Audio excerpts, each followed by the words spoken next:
Welcome to this new Forza Horizon 5 video. We've moved on to 2025. Congratulations and Happy New Year to you. That's not really where I was going with this. What I meant is that this year, 2025, is a bit special for the game because it's its end-of-life year. We learned early this year that the game would no longer receive monthly updates. And that even if, maybe from time to time, a few cars might be added to the game, there wouldn't be anything like what we've had for 3 years in the game.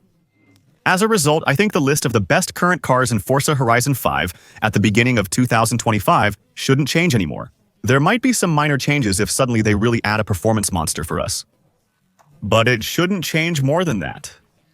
In this video, I rank the top 10 cars in Forza Horizon 5, providing a nearly definitive list. Unless there's a change later, a new car was added to the game.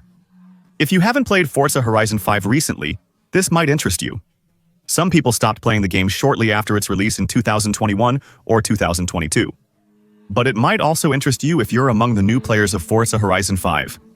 Particularly if you view this video post-PlayStation 5 release. It should attract a whole bunch of new players. And of course, among these new players, I'm telling you that some will want to know what the best cars in the game are. So, well, listen, let's get started. Here is the top 10 list of the best cars in Forza Horizon 5. I'll take this opportunity to point out that here, we're really talking about the best cars, the ones that are generally the most interesting to play, the tires that will give you the best lap times and allow you to maintain speed in corners and straightaways. There might be some cars in Forza Horizon 5 that have better top speed, but they're so penalized by their braking. Ultimately, using older cars based on weight or handling isn't as interesting and will result in slower lap times compared to the vehicles from today's list. Number 10 on this top 10 list, the Maserati MC12 Corsa, is an exceptional car with really good handling. And above all, I have good news for you. This car is not a seasonal car. It's a particularly rare car. It's pricey at $2.5 million at the dealership, but that amount is still fairly easy to earn in the game. So you just need to grind a little to be able to afford it. And honestly, it's a beast. It boasts an impressive top speed, immense downforce, and a flawless chassis, even without tuning. The second most expensive car in this ranking, at number 9, is the Apollo Intensa Emotion, but it's not necessarily the fastest. It's a car that's slightly more powerful than the Maserati MC12 Corsa, which I just showed you earlier. And it too can be bought at the dealership. And the good news is that this Apollo 135 Modson, in addition to being stunning and having a completely crazy interior, this car costs $1,500,000, which is $1 million less than the Maserati MC12 Corsa. To have a ride that, on paper, is even faster, it has a little less top speed. But it has so much grip and braking that it's really a car to have in your garage. Guys, the cars I'll show you in this video are truly among the top 10 best in Forza Horizon. These are cars that are so high performance and so overpowered that the difference between them is really minimal. These are all cars that you'll find in the 1999 category. We've reached a performance level where there's minimal difference between the 10th and 1st in this ranking. There's an absolutely monstrous car that you have to try. It's this one, the McLaren F1 Gran Turismo. It's a car that's not cheap though, because to get this one, you'll have to pay 15 million credits at the dealership. It's one of the most expensive cars in the game, but it's also one of the most overpowered cars. It has excellent top speed, and it also has excellent acceleration. It might be just a little bit harder to drive than the MC12 Corsa and the Apollo Intensa Emerson that I showed you just before. I generally achieve faster lap times with this car compared to the Apollo, although track conditions also play a role. The more straight lines there are, the more this car might be interesting compared to the previous two. Overall, the car performs exceptionally well in all aspects, including braking. Look at this beast, and on top of that, it makes an amazing sound, a unique sound in the game. Really, only this car sounds like this. Or the regular McLaren F1. Alright, next guys, we have this beast. Really, this one. It's a physics anomaly, and the highlight is the Aston Martin AMR Pro. The AMR Pro car is a monster among monsters. It simply has maybe the second best handling in the game, and excellent acceleration. The only place where it falls a little short is that it has less top speed than other cars in Forza Horizon 5, which means this car is really a damn missile for tracks with more turns and tighter corners. But overall, this car, if you take almost all the tracks in Horizon 5, it's faster than the 3 or 4 models I didn't show you. It's a beast, a car that goes everywhere without needing to brake. This car was intentionally weakened by the game developers, with only 1,000 horsepower compared to the regular Valkyrie. With the same powertrain, it manages to reach 1,500 horsepower, but clearly, this one would have 500 more horsepower. It would be a really mega cheat car, and it would be kind of the equivalent of the 589XX Evo. From Horizon 4, but on Horizon 5 we have this thing. Not Pagani. Huayra R. Exceptional car, extremely fast, it makes a crazy sound, it has insane handling, it has swaps, it has a whole bunch of settings available. Only problem, this Pagani Huayra R is a downloadable content car, and it's not a car pass car. That means even if you bought the Ultimate Edition of Forza Horizon 5, you'll have to pay a few extra euros. You need to buy the Horizon Racing Car Pack, which costs around 5 euros. Unfortunately, I don't have the exact price since I've already purchased it. With 4 cars, honestly, well, I'm telling you, the rest of the cars in this pack aren't amazing. The Maniac team is very powerful, but that's it. The Amira is nice, but that's just for cruising around. While the Saline pickup is unremarkable, the Huayra R is among the top vehicles in the game. Next up is the unusual Mosler MT. 900S priced at only 320,000 credits. Like I was saying, it's really not because it's the most expensive car you have that it's necessarily the best. So, after that, you're going to have to spend a good amount on upgrades, because you need to swap it, you need to equip a whole bunch of things, which means the bill can quickly double with the upgrades. That car was a beast, even back in Farzard's time. Horizon 4. In fact, on Horizon 4 for a very long time, it was the fastest car in the game. The Horizon 4 was the last car released before the 599XX EVO arrived, which was able to reach 500 kilometers per hour. So that changed afterwards. That car was a monster, causing many players to rage on both Horizon 4 and Horizon 5, as it remains unchanged. It has great handling, great braking, and it costs almost nothing. At top speed, with the best tuning, it can reach 450 to 460 km/h.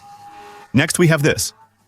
A car that got a lot of attention when it arrived in the game. The Brabham BT62, it's really one of the best cars in the game. Honestly, we're really getting close to the podium. I think we're in the top 4. This car generated significant buzz because it's a paid downloadable content. It's a car that was added to the game with the Hot Wheels pack from the Hot Wheels map. This car is extremely overpowered in classic mode, and is the best S2 car in the game.